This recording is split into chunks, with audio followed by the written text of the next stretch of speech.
선교사와 함께하는 새벽기도 함께한 사랑 주여 우리를 도우소서 29일 금요일 새벽입니다. 오늘 함께 부르실 찬양은 주님과 같이입니다. 함께 찬양하시겠습니다.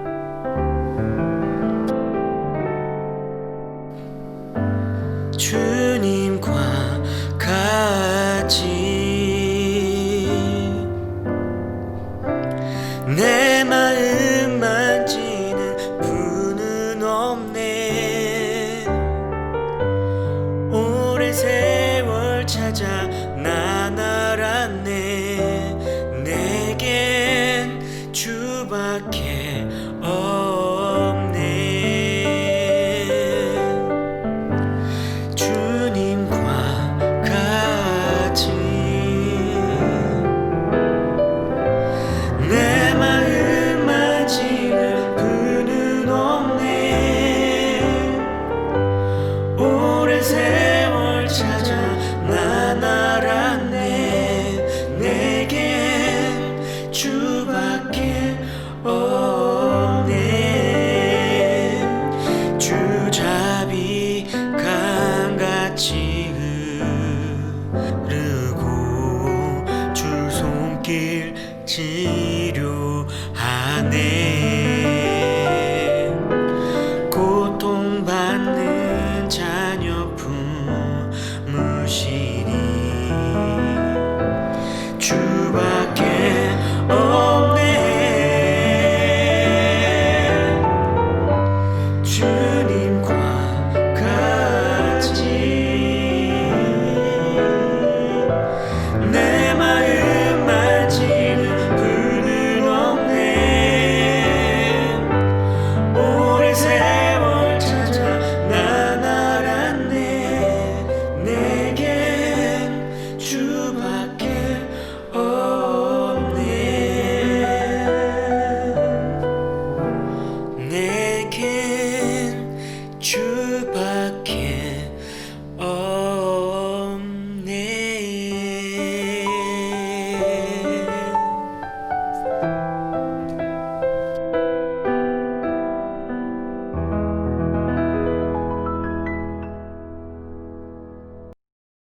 할렐루야. 선교사와 함께하는 새벽기도에 함께하는 사랑 주여 우리를 도우소서라고 하는 주제를 갖고 오늘 이제 5번째 날 새벽기도를 시작하려고 합니다. 자, 오늘 말씀을 전해주실 선교사님은요, 태국에서 사역하고 있는 김기병 선교사님입니다.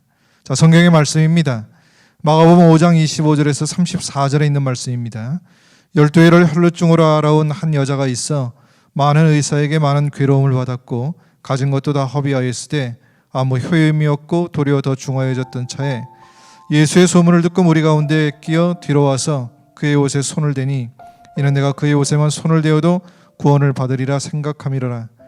이에 그의 혈루 근원이 곧 마름에 병이 나은 줄을 몸이 깨달으니라. 예수께서 그 능력이 자기에게서 나간 줄을 곧 스스로 아시고 무리 가운데서 돌이켜 말씀하시되 누가 내 옷에 손을 대었느냐 하시니 제자들이 여짜오되 무리가 에워싸 미는 것을 보시며 누가 내게 손을 대었느냐 물으시나이까 하되 예수께서 이 일을 행한 여자를 보려고 둘러보시니 여자가 자기에게 이루어진 일을 알고 두려워하여 떨며 와서 그 앞에 엎드려 모든 사실을 여쭈니 예수께서 이르시되 딸아 내 믿음이 너를 구원하였으니 평안히 가라. 내 병에서 놓여 건강할지어다. 아멘. 자, 오늘 이 시간에는요, 예수의 이름으로 회복되리라 라고 하는 말씀으로 우리에게 말씀을 증거할 때 많은 은혜가 되는 귀한 시간이 되기를 주님의 이름으로 축복합니다. 할렐루야. 우리 삼양교회 성도님들께 주님의 이름으로 문안을 드립니다.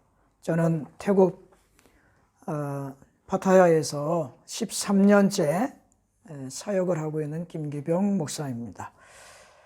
우리 성도님들이 여러분들께서 태국 다녀가시고 또 파타야가 워낙에 유명한 관광지니까 여기 다녀가시고 또 하셨을 텐데요.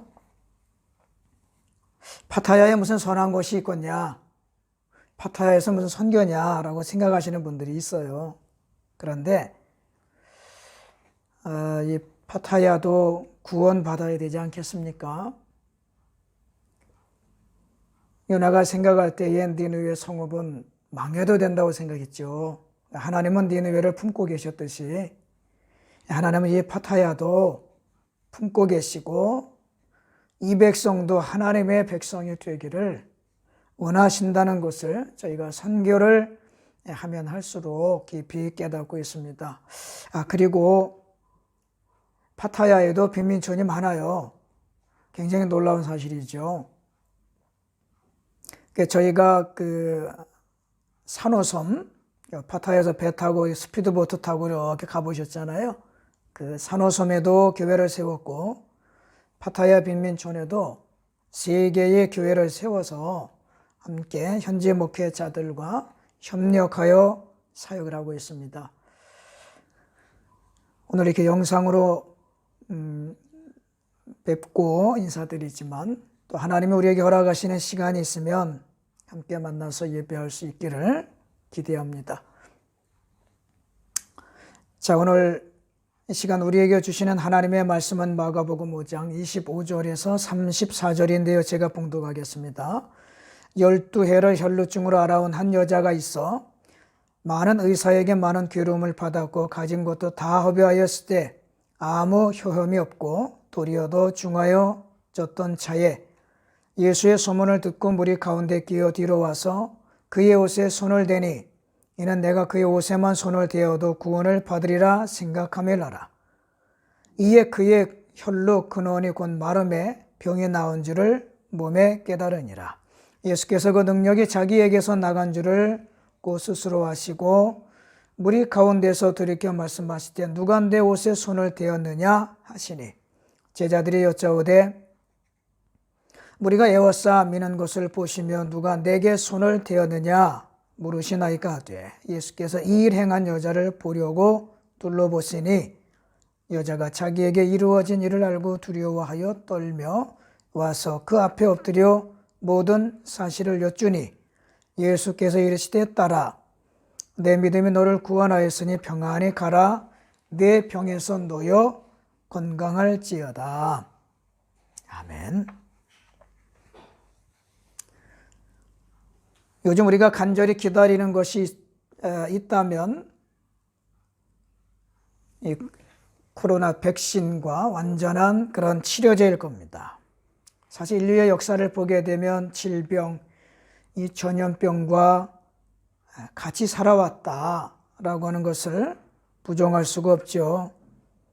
한국은 지금도 코로나가 왕성해서 많은 교회들이 비대면으로 예배하고 고통을 당하고 있는데요. 그 소식을 듣는 저희들도 굉장히 속상하고 안타깝습니다. 태국은 국내 확진자가 없어서 나름 국내 생활은 어려움이 없었습니다만은 그러나 최근에 작년 연말 올 초에 갑자기 확진자가 증가하면서 1월 현재 저희도 예배가 이루어지지 않고 있습니다. 그러다 보니까 백신과 그 효과적인 치료제가 빨리 좀 나왔으면 하는 간절한 마음은 저희도 마찬가지입니다. 이러한 때에 오늘 우리에게 주시는 마가복음 5장 25절에서 34절의 말씀은 많은 그런 도전과 우리가 어떻게 해야 되는지에 대한 그런 가르침이 있다고 하겠습니다. 오늘 성경 본문을 보면요, 한 여인이 소개되고 있는데 성경은 이 여인이 혈루증을 앓았다라고 말씀하고 있어요. 혈루증. 혈루증이 뭐냐? 이렇게 자료를 보면 혈관 벽이 얇아져서 이게 피가 나온다. 그렇게 되어 있더라고요.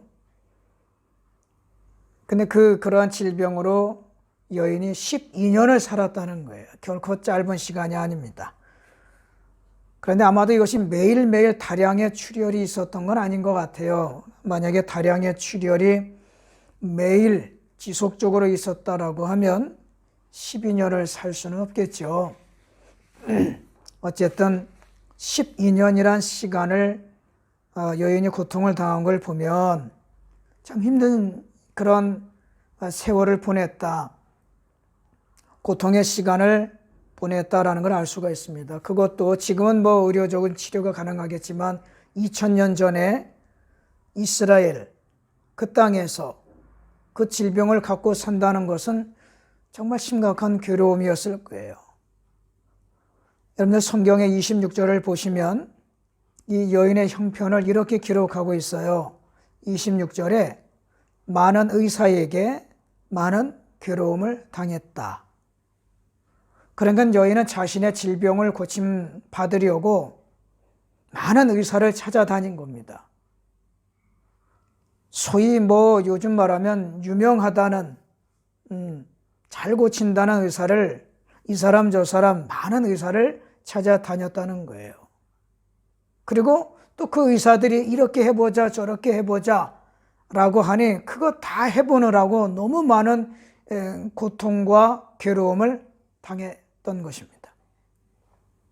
우리라도 이렇게 아프면 그거 낫기 위해서 모든 걸 다 포기하고 얼마나 찾아다니겠어요. 그 어떤 것이라도 다 해보려고 할 겁니다.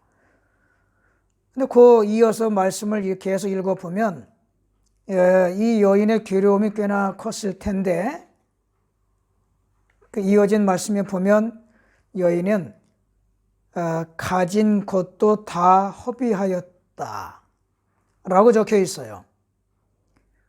의사가 하자는 대로 다 해보고 여기저기 다 다니고 온갖 치료법을 다 써봤으니 이 여인은 지금 자기가 가진 것을 다 써버린 거예요. 아무것도 가진 것이 없는 그런 처지가 됐습니다. 그런데 여기에서 더 중요한 건 26절 끝부분인데요.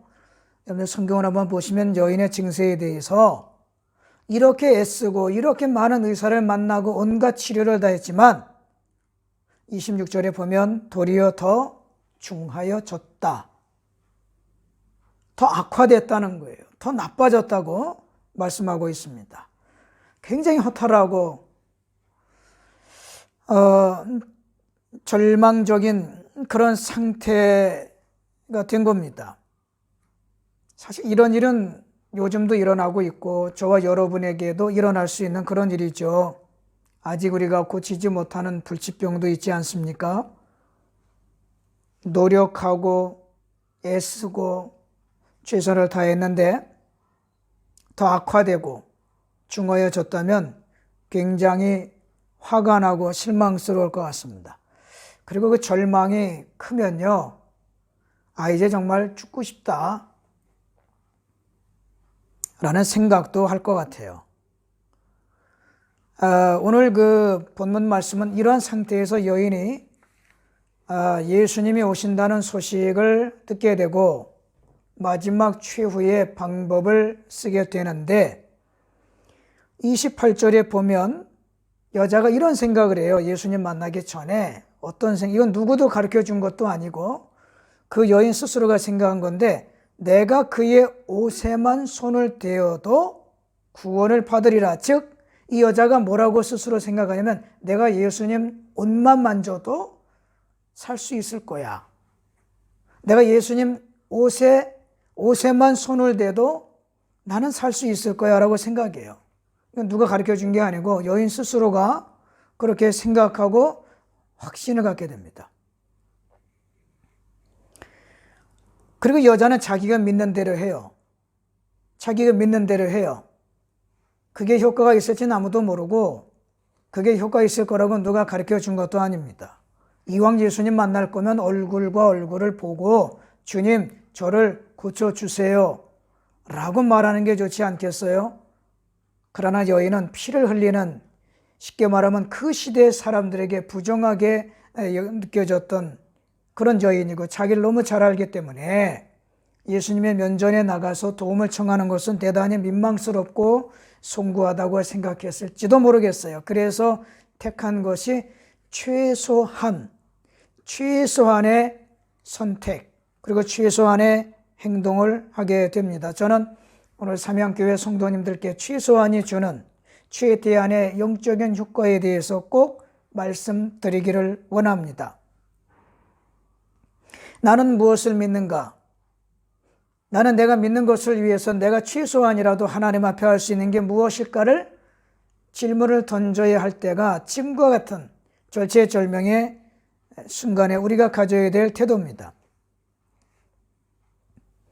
예수님의 몸을 만지면 좋겠고, 예수님의 얼굴을 보면 더 좋겠고, 그러나 여인은 최소한을 택하게 되는데 그 효과는 대단한 것이었어요. 여러분들 오병 이하의 기적을 잘 아실 겁니다. 물고기 2마리와 보리떡 5개. 그 들판에 많이 모여있는 사람들, 예수께서 너희가 먹을 것을 주어라 하셨을 때 제자들이 겨우 가져온 것은 한 소년의 물고기 2마리와 보리떡 5개밖에 안 돼요. 한두 사람의 양밖에 안 됩니다. 그런 이 최소한의 것이 나왔을 때, 최소한의 것이 하나님께 바쳐졌을 때는 성경에 보면 장정만, 성인 남자만 5,000명을 먹고도 12광주리가 남았다는 거예요. 그 자리에 있는 것이 남성들만 숫자로 센 건데, 여인들, 함께 온 아이들을 생각하면 수만 명의 사람들이 먹었다는 겁니다. 최소한을 바친 거예요. 우리는 가끔 이거 가지고 될까? 요만큼으로 될까? 이게 너무 적어서 정말 하나님 기뻐하실까? 효과가 있을까? 라고 생각하게 되는데, 하나님께서는 우리의 최소한도 최대한으로 사용하신다는 것, 우리 삼양교회의 모든 성도님들이 정말 믿으시기를 주님의 이름으로 축원합니다. 열왕기상 17장 12절에 보면 엘리야와 사르밧 과부의 만남도 그랬어요.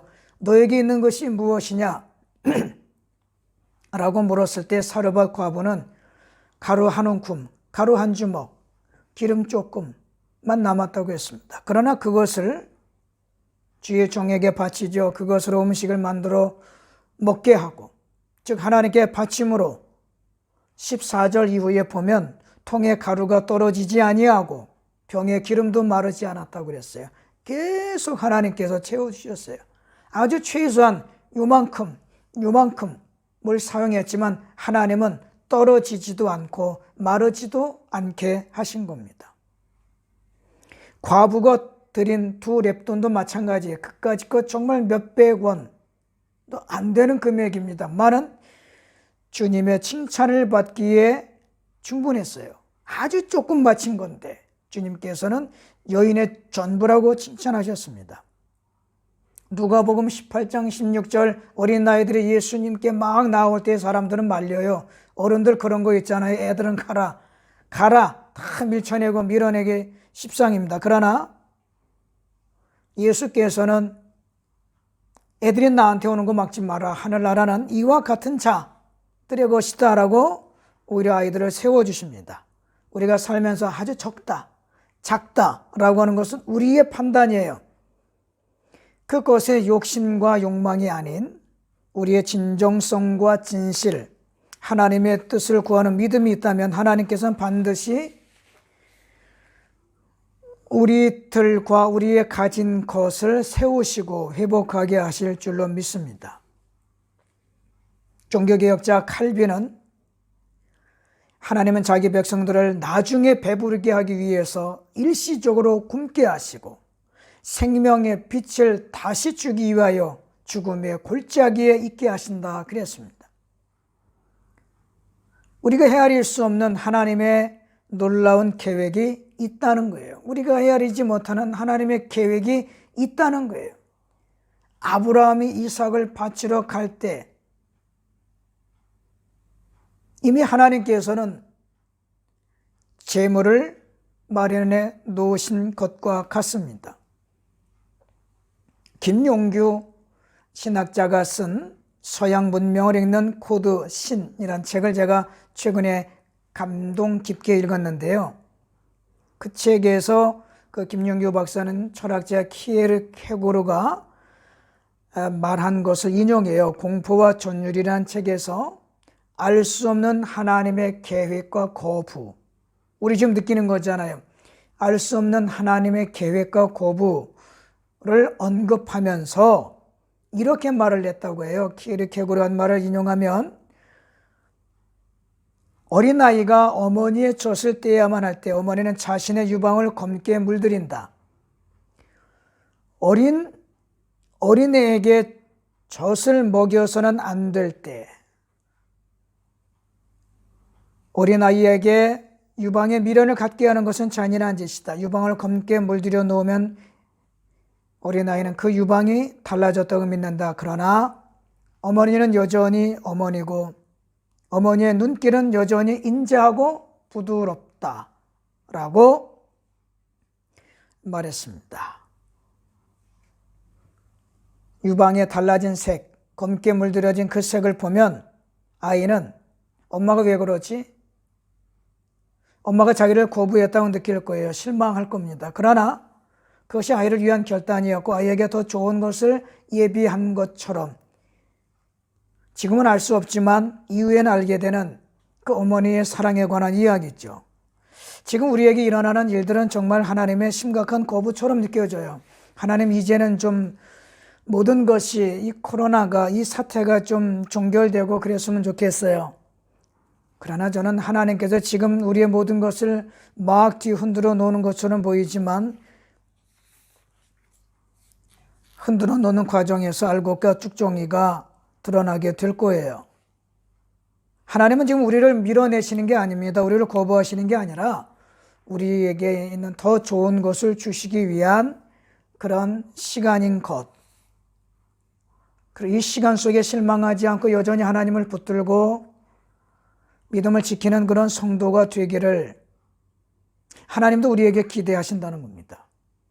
재정렬의 시간, 모든 것이 회복되어지고 하나님이 보시기에 좋았던 그 시간으로 돌아가는 시간이라고, 그 과정이라고 생각합니다. 최소한의 선택으로 하나님의 놀라운 축복을 받은 12년을 혈루증으로 앓았던 여인의 삶을 통해서 내가 정말 하나님 앞에 이렇게 하면 혹은 저렇게 하면 이게 과연 효과가 있을까? 하나님이 기뻐하실까? 이런 질문들 던지기 전에 그런 질문들 속에 휩싸이지 말고 이 하나님의 오랜 침묵이 흘러가는 이 시간 속에 여전히 나는 성경 말씀에 집중하는가? 여전히 나는 하나님 앞에 나의 기도 생활을 성실하게 이행하고 있는가? 나는 주님의 몸된 공동체를 위하여 얼마나 나의 최선을 하나님께 헌신할 수 있는가, 하나님의 교회를 위하여 헌신할 수 있는가에 대한 그런 고민을 하고 진심으로 행동으로 나아가야 할 것입니다. 그리스도인의 삶은 절대로 편리함과 편안함을 추구하는 것이 아니라 하나님께서 우리를 부르신 것은 은혜에도 참여하게 하심이지만 고난에도 우리를 부르신 것을 믿고 이 시기를 잘 헤쳐나가시는 우리 삼양교회 모든 성도님들 되시기를 주님의 이름으로 축원합니다. 마지막으로 우리 기도 제목을 좀 부탁을 드리겠습니다. 태국이 역시 그 코로나로 많은 어려움을 겪고 있습니다. 저희들도 활발하게 지금 선교 사역을 하지 못하고 있습니다. 한국도 어렵지만 여러분들 교회와 한국을 위해서 기도하시고 태국을 위해서 좀 더 기도해 주시면 고맙겠습니다. 그리고 제가 앞에서 말씀드렸지만 태국에 모두 7개의 교회를 건축을 했어요. 물론 한국 교회의 후원을 받아서 7개의 교회를 세웠는데 다 현직 교회들이 미자립 상태고 어렵습니다. 1%예요. 태국의 기독교인들이 1%. 이 1%가 지금 복음을 전하고 교회를 세우는데 얼마나 힘들고 어렵겠습니까? 이 7개 세워놓은 교회가 자립할 수 있도록 재정적인 압박으로 목회자들의 마음이 고난을 당하지 않도록 기도해 주시고요. 그리고 저희가 8번째 교회를 건축하려고 합니다. 태국 남부 지역 쭉 내려가면 말레이시아하고 닿는 쪽에 살짝 위쪽에 보면 뜨랑이라는 곳에 저희가 8번째 태국인 현지 교회를 건축하려고 합니다. 우리 제천 동북교회의 후원으로 건축 계획을 확정을 했어요. 거기에 교회를 짓는 이유는 그 남쪽엔 이슬람이 굉장히 왕성합니다. 태국에 거의 이슬람이 6% 정도 되거든요. 그 확산세가 굉장히 빨라요. 이 뜨랑의 남부 지역에 우리 한국에서 교회를 세우는 것은 특별히 그 이슬람의 확산지에 어떤 그 방어선을 좀 거야 되겠다, 방어 진지를 구축해야 되겠다라고는 영적인 의미도 커서 이 코로나가 진정이 되면 저희가 이제 건축을 시작을 할 겁니다. 잘 맞춰질 수 있도록 기도해 주시고요. 마지막으로 우리 부부가, 저희 가정이 태국에 살면서 코로나 때문에 지금 한국에 못 들어가고 있습니다. 들어가면 나오는 게 어려워요. 그래서 여기 있다 보니까 여러 가지 건강도 좋지가 않고 마음의 고난도 당하고 있는데, 저희 가정이 사역을 잘 감당할 수 있도록 건강을 위하여 기도해 주시면 고맙겠습니다. 기도하겠습니다. 하나님, 이 여인, 12해를 혈루증으로 앓았던 여인, 그러나 낭망하지 아니하고 우리 주님 옷에, 그 몸에 손만 대어도 내가 살 수 있으리라 믿고 그 최소한의 행동을 했던 여인을 통하여 우리가 다시 한번 이 어려운 때 내가 정말 최소한이라도 주님 앞에 드릴 것이 무엇인지, 내 믿음, 내 형편, 내 환경이 어떠하든 핑계하지 아니하고 주님 앞에 나아가야 될 텐데, 이것은 믿음을 잘 지켜나가는 우리 삼양교회 성도님들로 삼아 주시옵소서. 어렵다 할지라도, 힘들다 할지라도, 가진 것이 없다 할지라도 나의 믿음을 주님 앞에 고백하고 헌신함으로 주님의 몸된 교회가 또 왕성하여지고 또 많은 것을 감당하는 삼양교회로 축복해 주시고, 말씀 앞에 직면하여 말씀 앞에 자신들을 잘 세워가며 교회를 사랑하는 성도님들로 삼아 주시옵소서. 예수 그리스도의 이름으로 간절히 기도하옵나이다. 아멘. 자, 할렐루야. 많은 은혜 받으셨죠? 자, 어떤 어려움과 상황 가운데서도 주님의 이름으로 회복되고 치유되는 역사가 우리의 삶의 자리 가운데 있기를 소원합니다. 자, 이제 함께하는 사랑 주여 우리를 도우소서라고 하는 이 마음을 가지고 우리 선교사님과 그의 사역을 위해서 믿음으로 기도하는 시간을 가지도록 할 텐데요. 오늘 선교사님이 보내온 기도의 제목이 있습니다. 코로나로 인해서 어려운 상황이지만 태국 선교가 외축되지 않도록, 그리고 태국에 건축된 7교회의 교회가 사역 잘 감당할 수 있도록, 그리고 특별히 뜨랑에 세워진 8번째 교회 건축이 온전하게 진행될 수 있도록, 그리고 선교사 가정이 영육간에 강건하여 사역 잘 감당할 수 있도록 기도 부탁했습니다. 자, 이와 같이 우리가 한 마음으로 우리가 선교 사역을 위해서 또 선교사님을 위해서 우리가 기도할 때 하나님이 우리 가운데 이루시는 놀라운 은혜와 기적이 있기를 주님의 이름으로 축복합니다. 다 우리 한 마음으로 함께 기도하도록 하겠습니다.